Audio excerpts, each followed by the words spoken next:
Ajoyib odamlar ham borda. Qilib kediki holatda. Kelib. Valiya sorishar aka. Bo'lyapti. Nima qilish kerak? Kanserda utechkangiz bor aka. O'tgan safar ko'rganman. Hop.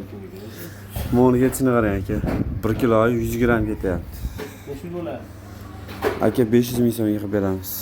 Freonda o'zini. Utechkasi alohida bo'ladi xizmatda. Utechkasini dalini berib tekshiramiz. Undan keyin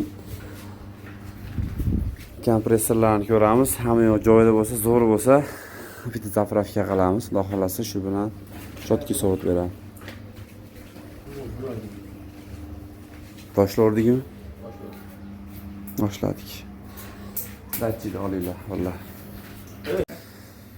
Halini berib qo'ydik-ku, mana 12. Hozir ko'ramiz endi holatini aka. Yaxshi bo'lsa, bitta ishlatib ko'ramiz. Biz zapravkasini qo'yamiz. Şimdi maza qilib yuribsiz shu bilan aka. Yo, o'zashib turibdi hozir. Turamidi? 1 kilo freon akalar.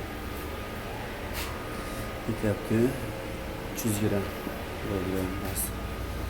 Qolmagandan keyin salonda graduslarni sovutishdan ko'rsatamiz. Orifsher aka, mana aka, xudo xolasa qarang. 10 ga tushdi gradus mana. Muzda yurasa ekanda aka, xudo xolasa. Akamiz Ishlaringiz yaxshi yoqyapti, zo'r. Andijon Toshkent yo'nalishi bo'yicha aytaverasizlar akamizga. Shu 9-8 ga tushdi boshlaydi mana. Xizmatlar bo'lsa aytaverasizlar.